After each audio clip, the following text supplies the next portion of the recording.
Assalamualaikum warahmatullahi wabarakatuh. Vietnam, negara-negara di ASEAN Part 6. Vietnam. Kepala negara Vietnam adalah presiden. Kepala pemerintahannya adalah Perdana Menteri. Ibu kotanya adalah Hanoi. Hari kemerdekaannya adalah 2 September. Bahasanya adalah bahasa Vietnam. Mata uangnya adalah Dong atau VND. Populasinya adalah 92,7 juta jiwa pada tahun 2016. Luas wilayahnya adalah 331.230,8 km persegi. Kalian bisa lihat di gambar ini. Ini adalah bendera Vietnam. Vietnam adalah negara paling timur di semenanjung Indochina di Asia Tenggara. Vietnam berbatasan dengan Republik Rakyat Tiongkok di sebelah utara, Laos di sebelah barat laut, Kamboja di sebelah barat daya, dan di sebelah timurnya adalah terbentang Laut Cina Selatan. Vietnam adalah negara terpadat ke-13 di dunia. Vietnam termasuk di dalam grup ekonomi Next 11. Menurut pemerintah, GDP Vietnam tumbuh sebesar 8,17%. Pada tahun 2006, negara dengan pertumbuhan tercepat kedua di Asia Timur dan pertama di Asia Tenggara. Pada akhir tahun 2007, Menteri Keuangan menyatakan pertumbuhan GDP Vietnam diperkirakan mencapai rekor tertinggi dalam 10 tahun terakhir, sebesar 8,44%.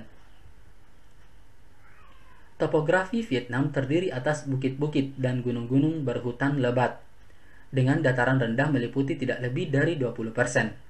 Pegunungan berkontribusi sebesar 40% dari total luas Vietnam, dengan bukit-bukit kecil dan hutan tropis. Bagian utara kebanyakan terdiri atas pegunungan dan delta Sungai Merah. Phan Xi Pang berlokasi di Provinsi Lao Cai, adalah gunung tertinggi di Vietnam setinggi 3.143 meter. Bagian selatan dibagi menjadi dataran rendah tepi pantai, puncak Annamite Chain, hutan-hutan luas, dan tanah yang buruk. Delta Sungai Merah atau juga dikenal sebagai Song Hong adalah sebuah wilayah rata berbentuk segitiga seluas 15.000 km persegi. Lebih kecil tetapi lebih berkembang dan berpenduduk padat daripada Delta Sungai Mekong. Dahulu, Delta Sungai Merah adalah sebuah teluk kecil di kawasan Teluk Tonkin, diisi oleh deposit besar endapan sungai selama periode milenium dan memanjang 100 meter ke Teluk Tonkin setiap tahunnya. Delta Mekong meliputi sekitar 40.000 km persegi, adalah dataran rendah yang tidak lebih dari 3 meter di atas permukaan laut dari titik manapun dan saling menyilang atau criss-cross oleh sebuah mez atau jaringan kanal-kanal dan sungai-sungai.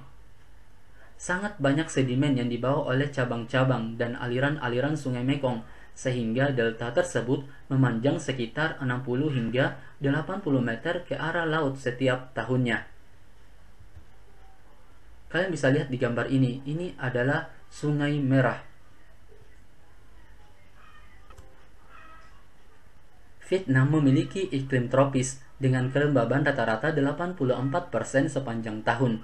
Namun, karena perbedaan pada garis lintang dan keanekaragaman topografi, iklim cenderung sangat bervariasi dari satu tempat terhadap tempat yang lainnya. Pada saat musim dingin atau musim kering, umumnya terjadi dari November hingga April. Angin muson biasanya bertiup dari timur laut sepanjang pantai RRT dan mengarah ke Teluk Tonkin, meningkatkan banyak kelembaban. Dampaknya, musim dingin di sebagian besar Vietnam adalah kering. Suhu tahunan rata-rata umumnya lebih tinggi di dataran rendah daripada di pegunungan dan dataran tinggi. Orang-orang Vietnam membentuk kelompok etnis terbesar dan juga disebut Viet atau Kinh. Populasinya terkonsentrasi pada delta-delta endapan dan dataran rendah di tepi pantai. Kelompok sosial yang homogen, orang Kinh memengaruhi kehidupan nasional melalui kontrol mereka dalam urusan politik dan ekonomi, dan peran mereka sebagai purveyor atau orang yang menyediakan kebudayaan yang dominan. Kontrasnya, kebanyakan etnis minoritas seperti orang Muong kebanyakan ditemukan di dataran tinggi yang meliputi 2/3 luas keseluruhan negara. Orang Hao atau etnis Tionghoa dan Khmer Krom kebanyakan tinggal di dataran rendah. Buddha Mahayana, Taoisme, dan Konfusianisme mempunyai pengaruh kuat terhadap kehidupan berbudaya dan beragama masyarakat Vietnam. Menurut sensus tahun 1999, 80,8% orang Vietnam tidak beragama. Kristen diperkenalkan Prancis dan juga oleh kehadiran militer Amerika meskipun tidak banyak pengaruhnya. Cukup banyak penganut Katolik Roma dan Protestan di kalangan komunitas Chao Dai dan Hoa Hao. Gereja Protestan terbesar adalah Evangelical Church of Vietnam dan Montagnard Evangelical Church. Keanggotaan Islam Basi dan Sunni biasanya diakreditasikan kepada etnis minoritas Cham, tetapi ada juga pengikut Islam lainnya di bagian barat daya Vietnam. Pemerintah Vietnam telah dikritik atas kekerasan beragama, tetapi perbaikan tentang kebebasan beragama belakangan ini, pemerintah Amerika Serikat tidak lagi menganggap Vietnam sebagai country of particular concern atau negara yang ikut campur dalam bidang-bidang tertentu. Oke, cukup sekian pembahasannya. Terima kasih. Assalamualaikum warahmatullahi wabarakatuh.